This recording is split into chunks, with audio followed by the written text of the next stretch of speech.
Teas that can be dangerous for people diagnosed with diabetes who are trying to control high blood sugar and lower glycated hemoglobin using only natural plants in the form of tea or infusion, but aren't succeeding in controlling their glucose levels and may end up suffering some serious consequences due to the overuse of teas. In this week's video, we're going to talk about exactly that, which teas can end up raising blood sugar, potentially harming your liver, and possibly affecting your kidney health. So it's a very important video. Make sure to watch until the end because I'm certain you'll come away having learned even more.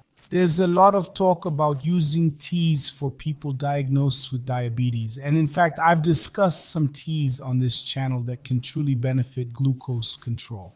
But what many people don't realize is that using teas excessively, in other words, being in a state of high concentration all day, can be harmful to your health. As I just mentioned, it can overload your kidneys, further affecting their health, and can also cause hepatitis, meaning it can cause inflammation in your liver, which is particularly concerning for those diagnosed with diabetes. That's why it's so important to be aware of the types of herbs you're using in your daily life, which can truly bring benefits, help you better control your glucose levels, and won't harm your overall health. There's no point in drinking a tea to quote unquote lower your glucose if you might be causing serious damage to your kidneys. That's why it's crucial to learn about proper usage, dosages, avoid excesses, and in doing so, you'll manage your diabetes treatment in a gentler, more effective way that will bring benefits.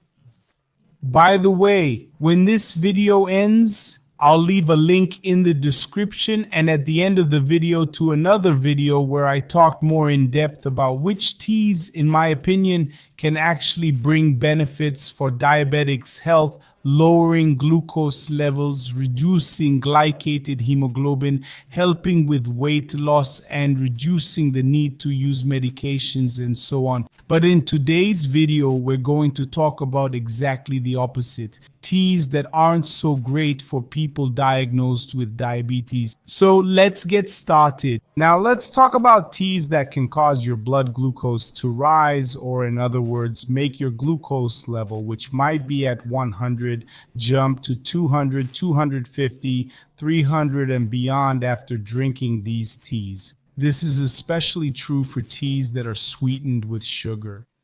Many people think that because they're using a natural tea, they can sweeten it with things like brown sugar, demerara sugar, coconut sugar, or apple sugar. But if you do this, your glucose will spike regardless of the type of tea you're using. Remember that diabetics should avoid using any type of sugar, and we even have a video on our channel discussing all the types of sugars that diabetics should avoid. Any tea you drink that's sweetened with sugar will cause your blood glucose to rise. Another important point is teas made from sweet fruits. So you end up creating a spike in blood sugar through the fructose present in fruits like peaches, which will actually increase your blood glucose levels instead of lowering them. It's really important that you pay attention to these points to avoid the ups and downs of your blood sugar. Another thing we often see is those ready-made teas you find in the supermarket fridge,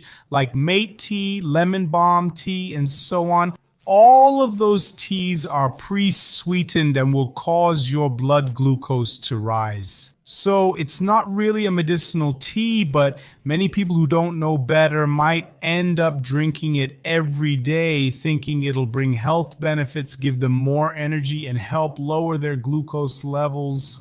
But unfortunately, that's not going to happen.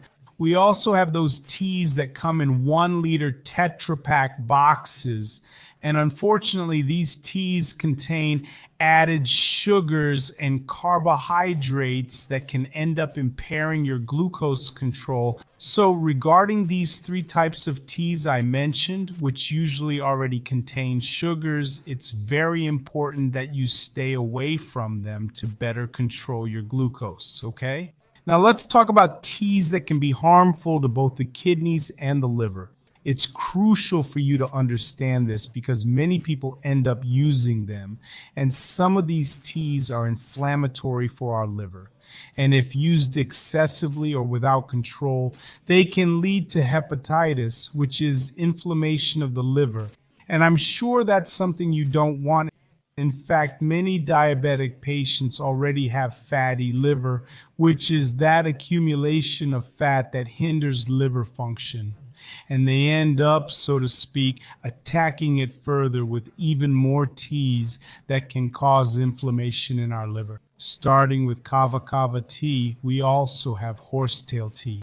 Besides the teas made from Cascara Sagrada and Espinheira Santa, for those wanting to avoid potential acute liver inflammation, it's crucial to steer clear of these teas. Of course, if you use them in small amounts and you know exactly why you're using these teas, you might be able to use them, but using them excessively just because you've heard they help lower blood sugar, you could unfortunately be causing serious damage to your liver, and that's not good at all. So be cautious about any type of tea you decide to use.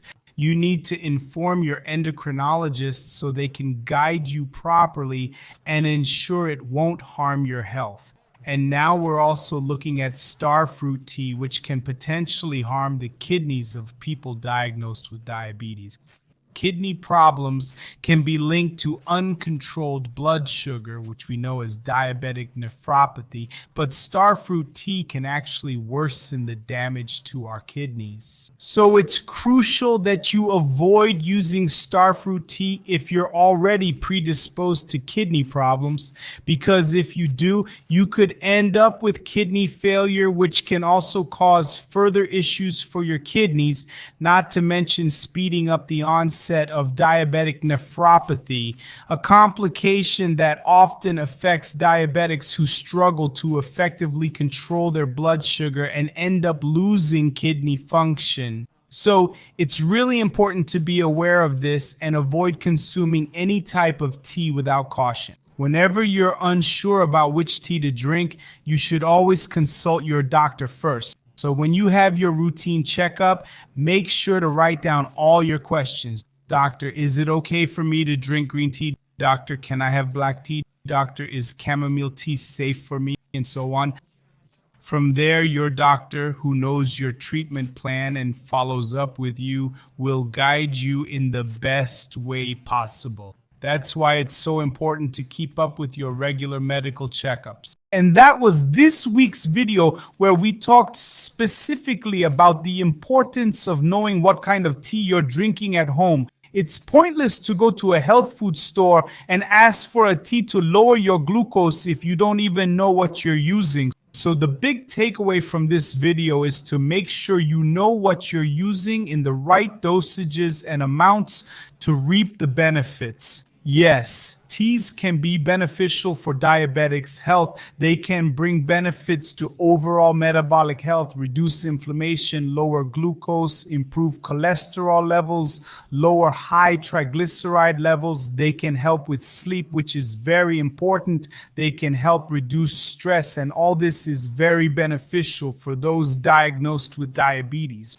But if you start drinking just any kind of tea in your daily life, you might end up shooting yourself in the foot. So it's important to learn more about teas, which ones you're using, and what you're buying. This way you can better manage your diabetes treatment.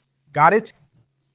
If you're still watching, it's a sign that you've enjoyed the content. And if you've enjoyed it, don't forget to subscribe to the channel, give it a thumbs up, turn on notifications, and most importantly, share this video with that friend of yours who's always drinking all kinds of tea.